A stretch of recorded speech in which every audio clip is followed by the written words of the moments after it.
Hello everyone, this is Sneha hair guys. आज मैं Gemini राशि वालों के लिए रीडिंग्स देखूंगी एंड ये आप लोगों के लिए 4th to 10th अप्रैल तक के लिए रीडिंग्स होंगी। एंड गाइस ये जनरल रीडिंग्स होंगी, सो मे बी ये आप सबसे रेजोनेट हों और मे बी आप सबसे रेजोनेट ना भी हों।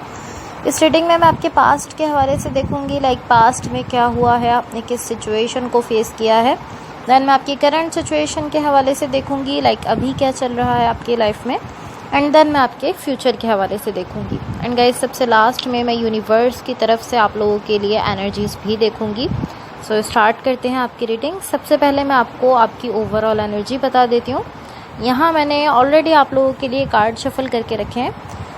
आपकी ओवरऑल एनर्जी से मुझे ऐसा दिख रहा है कि यहाँ कुछ ना कुछ ऐसा है जो कि ख़राब हुआ है। इसको हम डेफिनेटली ऐसा नहीं कह सकते कि ये बैड एनर्जी है, बिकॉज द टावर का कार्ड है आपकी ओवरऑल एनर्जी में। एंड ये कार्ड यूजुअली किसी सरप्राइज़ को शो करता है। अब वो सरप्राइज़ अच्छा भी हो सकता है एंड बुरा भी हो सकता है। And most of the times ये सरप्राइज़ जो होता है ये बुरा होता है, लेकिन अच्छा भी हो सकता है। इसको जब हम मज़ीद क्लैरिफाई करेंगे तो हम इसको क्लियरली समझ लेंगे। अभी के लिए हम इतना समझते हैं कि एक ऐसी एनर्जी है जिसमें पॉसिबली आपकी सिचुएशन जो है वो पूरी तरह से हिल कर रह गई है। आपको ऐसा फील हो रहा है कि सभी कुछ एकदम से जो है वो चेंज हुआ है। सो अब मैं आपको आपके पास्ट के हवाले से बता देती हूँ। आपके पास्ट में यहाँ जो एनर्जीज़ मुझे दिख रही हैं ये शो करती हैं कि यहाँ आप काफ़ी ज़्यादा डिटर्मिनेशन के साथ हो एंड यहाँ आप कुछ बिल्ड करना चाहते हो अपने लिए, कुछ स्टेबल चीज़, कोई स्टेबल कुछ ऐसा है। या तो कोई सिचुएशन हो सकती है, कोई कनेक्शन भी हो सकता है, कुछ भी हो सकता है, लेकिन कुछ स्टेबल आप अपने लिए क्रिएट करना चाहते हो।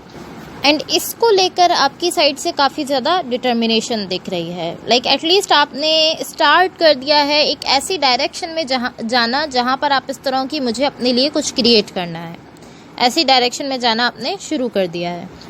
एंड इस चीज़ को लेकर आप काफ़ी ज़्यादा लाइक स्टबर्न होते हुए दिख रहे हो कि हाँ मुझे ऐसा करना है, मैं ऐसा करूँगा, अपने लिए कुछ स्टेबल जो है वो मैं क्रिएट करूँगा। एक तरह से आप इस चीज़ को लेकर ज़िद करते हुए दिख रहे हो।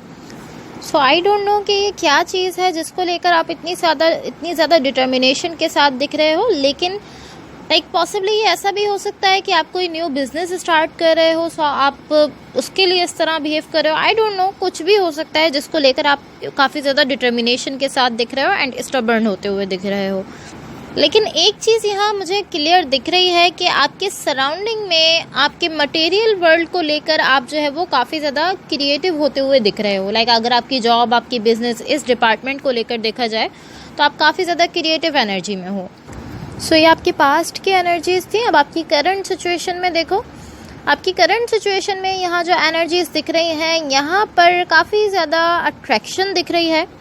लाइक काफ़ी ज़्यादा एक लेवल तक की यहाँ अट्रैक्शन दिख रही है। यहाँ मुझे लव दिख रहा है जिसकी आप डिज़ायर रखते हो, बट इसके साथ साथ यहाँ कहीं ना कहीं हैवीनेस दिख रही है जो कि इस लव से जुड़ी हुई है। लाइक एक हैवी एनर्जी है जो कि इस लव की एनर्जी के साथ जुड़ी हुई है एंड इस लव की एनर्जी की आप डिज़ायर रखते हो। बट अगर ये लव की एनर्जी आपकी लाइफ में आती है तो ये चीज़ क्लियर है कि इसके साथ साथ ये एक हैवी एनर्जी भी है जो कि आपकी लाइफ में आएगी। सो आई डोंट नो कि किस चीज़ को लेकर है। इसको हम जब क्लैरिफाई करेंगे तो हम इसको क्लियरली देख सकेंगे। अब आपके फ्यूचर के हवाले से देखो क्या एनर्जीज़ हैं। आपके फ्यूचर के लिए यहाँ जो एनर्जीज़ दिख रही हैं ये शो करती हैं कि आप यहाँ पर अपने लिए लव को सर्च कर रहे हो। काफ़ी ज़्यादा आप सर्चिंग टाइप वाली एनर्जी में हो। एंड ये जो एनर्जी है ये बेसिकली इस चीज़ को लेकर है कि लाइक एक तरफ आप मूव ऑन कर रहे हो एंड मूव ऑन करने के साथ साथ आप अपने लिए जो है वो कहीं लव को सर्च करते हुए दिख रहे हो। मूविंग लाइक एक जगह से आप मूव कर रहे हो, मूव ऑन करते हुए दिख रहे हो एंड उसके साथ साथ ऐसी एनर्जी दिख रही है। एंड कहीं ना कहीं यहाँ मुझे इक्वल गिव एंड टेक वाली एनर्जी दिख रही है। लाइक आप इस तरह की हाँ मैं लव चाहता भी हूँ एंड मैं लव देना भी चाहता हूँ अपनी साइड से। एंड कहीं ना कहीं आप अपने लिए लव को सर्च करते हुए दिख रहे हो। सो अब मैं आपको आपकी ओवरऑल एनर्जी की क्लैरिफिकेशन बता देती हूँ। बट इससे पहले गाइज अगर ये रीडिंग्स आप लोगों से रेजोनेट हुई हों या अगर आप लोगों को अच्छी लगें तो please like, share and subscribe ज़रूर कीजिएगा। आपकी ओवरऑल एनर्जी की क्लैरिफिकेशन से जो एनर्जीज दिख रही हैं इसमें मुझे ऐसा दिख रहा है कि आप यहाँ कुछ मैनिफेस्ट करने की कोशिश कर रहे हो। एंड क्या मैनिफेस्ट करने की कोशिश कर रहे हो, बिकॉज यहाँ मुझे ऐसा दिख रहा है कि यहाँ एक दूसरी एनर्जी है जिसको लेकर आप यहाँ कुछ मैनिफेस्ट कर रहे हो। लाइक पॉसिबली यहाँ कोई ऐसे पर्सन हो सकते हैं जिनकी एनर्जी है, जिनको लेकर आप कुछ मैनिफेस्ट कर रहे हो। एंड बिकॉज के ये ऐसा भी हो सकता है कि कोई पर्सन है जिनकी एनर्जी है, जिनको आप मैनिफेस्ट कर रहे हो, एंड बिकॉज के किसी पर्सन की एनर्जी है जिसको आप मैनिफेस्ट कर रहे हो। सो आई डोंट नो कि आप किस वे में इसको मैनिफेस्ट कर रहे हो। या तो आप इस पर्सन को ही मैनिफेस्ट कर रहे हो कि ये आपकी लाइफ में आए, या आप इनसे रिलेटेड कुछ मैनिफेस्ट कर रहे हो। लेकिन मुझे ऐसा दिख रहा है कि ये जो टावर का कार्ड आपकी ओवरऑल एनर्जी में आया है, मुझे ऐसा दिख रहा है कि ये इसलिए है कि आप कुछ मैनिफेस्ट कर रहे हो, लेकिन बिकॉज के कोई पर्सन है या आपकी मैनिफेस्टेशन से ही कुछ ना कुछ ऐसा जुड़ा है जिसकी वजह से जो यूनिवर्स आपको रिस्पॉन्ड कर रहा है वो जो है वो इतना ज़्यादा अच्छा नहीं दिख रहा है। यूनिवर्स की तरफ से जो रिस्पॉन्स है वो इतना ज़्यादा नाइस नहीं है। आई डोंट नो कि ऐसा क्यों है, बट कुछ ना कुछ आपकी मैनिफेस्टेशन से जुड़ा है जिसकी वजह से आपको अच्छा रिस्पॉन्स नहीं मिल रहा है। सो अब मैं आपको यूनिवर्स की तरफ से आप लोगों के लिए एनर्जीज बता देती हूँ। बट इससे पहले गाइस, अगर ये रीडिंग्स आप लोगों से रेजोनेट हुई हों या अगर आप लोगों को अच्छी लगें तो please like, share and subscribe ज़रूर कीजिएगा। सो यहाँ यूनिवर्स की तरफ से आप लोगों के लिए जो एनर्जीज दिख रही हैं ये शो करती हैं फॉर सम रीज़न मुझे ऐसा फील हो रहा है कि आप कहीं ना कहीं अपनी इंट्यूशन से इस वक्त इन ट्यून दिख रहे हो। एंड ये चीज़ यहाँ पर काफ़ी ज़्यादा इम्पॉर्टेंस रखती है बिकॉज कि आप अपनी इंट्यूशन से इन ट्यून दिख रहे हो, तो ये चीज़ आपको बहुत सारी चीज़ों को फिगर आउट करने में और बहुत सारी चीज़ों को समझने में हेल्प करेगी। एंड टू बी ऑनेस्ट, मुझे ये ऑलमोस्ट इस तरह फील हो रहा है कि आप किसी चीज़ को समझने की कोशिश कर रहे हो, किसी चीज़ को फिगर आउट करने की कोशिश कर रहे हो, एंड वो पॉइंट जहाँ पर आपको उसको समझना है, आप उस पॉइंट के बिल्कुल पास से जो है वो निकल कर आगे बढ़ रहे हो, आप उसको समझ नहीं पा रहे हो। जहाँ आप उस चीज़ को समझ सकते हो, जहाँ आप उस चीज़ को फिगर आउट कर सकते हो, वहाँ पहुँचकर आप बिल्कुल उसके साइड से निकल कर जा रहे हो। एंड यहाँ पर आपकी इंट्यूशन जो है वो आपको गाइड कर रही है बिकॉज आपकी इंट्यूशन उसी पॉइंट पर है जहाँ आप उस चीज़ को फिगर आउट कर सकते हो। आप ही जो है वो उस पॉइंट से आगे जा रहे हो, आपकी इंट्यूशन तो उसी पॉइंट पर है। तो कहीं ना कहीं यहाँ आपकी इंट्यूशन जो है वो आपको सही डायरेक्शन दिखा रही है, आपको ये समझा रही है कि ये चीज़ आप यहाँ ही फिगर आउट कर सकते हो।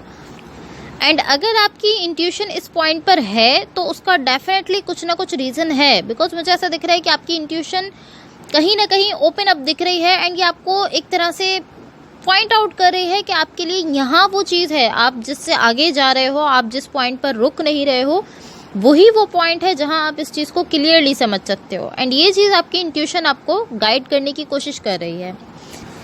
यहाँ पर जो प्रॉब्लम है, जो एक्चुअल प्रॉब्लम है, वो ये दिख रही है कि इवन के आपकी इंट्यूशन आपको गाइड कर रही है, आपकी इंट्यूशन आपको सही डायरेक्शन बता रही है, बट फिर भी आप यहाँ पर कहीं ना कहीं एक ऐसी एनर्जी में हो कि आप लॉजिकल होकर सोच रहे हो, आप लॉजिक को लेकर जो है वो हर चीज़ को डील कर रहे हो। जो भी सिचुएशन है जिसको आप लीड कर रहे हो, आप अपनी सिचुएशन को अपनी लॉजिक के थ्रू लीड करने की कोशिश कर रहे हो। And most of the times ऐसा होता है कि हमारी इंट्यूशन जो है वो लॉजिक से रिलेट नहीं कर रही होती है। आप जस्ट इस चीज़ को समझने की कोशिश करो, इस चीज़ को फील करने की कोशिश करो कि जब आप कुछ बहुत ज़्यादा ट्रूली फील कर रहे हो तो डेफिनेटली उसका कुछ ना कुछ रीज़न है। वो आपकी इंट्यूशन है जिसकी वजह से आप कोई चीज़ बहुत ही ज़्यादा ट्रूली फील कर रहे हो, बट फिर भी आप जो है वो उसको इग्नोर कर देते हो कि आपको अपने लॉजिक की सुननी है, आपको अपने माइंड की सुननी है। इन सारी चीज़ों की वजह से आप अपनी इंट्यूशन को इग्नोर कर देते हो। बेसिकली आप यहाँ पर इस चीज़ को समझने की कोशिश करो कि आप जो फील कर रहे हो, बहुत ज़्यादा ट्रूली फील कर रहे हो, वो आपकी इंट्यूशन है। जो चीज़ आप फील कर रहे हो, आपको एक फीलिंग आ रही है कि हाँ ये चीज़ सही है मेरे लिए, या यार मुझे ऐसा करना चाहिए, वो चीज़ जो है ना वो आपकी इंट्यूशन है। और जिस तरफ आप जा रहे हो, जिस तरफ आप जाने की कोशिश कर रहे हो, वो आपका माइंड आपसे कह रहा है कि आपको इस तरफ जाना चाहिए। आपका माइंड है जो आपको लॉजिकली लीड कर रहा है, कोशिश कर रहा है कि आपको इस डायरेक्शन में जाना है, आपको ऐसा करना चाहिए, ऐसा करना चाहिए। यहाँ आप मुझे बेसिकली यही स्ट्रगल करते हुए दिख रहे हो कि आप अपनी इंट्यूशन की सुन रहे हो या अपने माइंड की सुन रहे हो। यही स्ट्रगल यहाँ आपकी लाइफ में मुझे दिख रही है। कहीं ना कहीं आप ये आइडेंटिफाई करने की कोशिश कर रहे हो कि मुझे करना क्या है और यहाँ पर इशू क्या बन रहा है, ये सारी चीज़ें आप समझने की कोशिश कर रहे हो। मैं आपसे जस्ट इतना ही कहूँगी कि अगर आप समझ लो कि हाँ आपकी इंट्यूशन क्या है और आपका माइंड आपको किस तरफ जाने को कह रहा है, तो आप अपनी इंट्यूशन को सुनना, बिकॉज आपकी इंट्यूशन यहाँ मुझे एक सही पॉइंट पर दिख रही है। So guys that's all for you. अगर ये रीडिंग्स आप लोगों से रेजोनेट हुई हो या अगर आप लोगों को अच्छी लगे तो please like share and subscribe ज़रूर कीजिएगा। होपफुली इस रीडिंग से आपकी हेल्प हुई हो एंड होपफुली आपका वीक बहुत अच्छा रहे। Thank you so much, bye.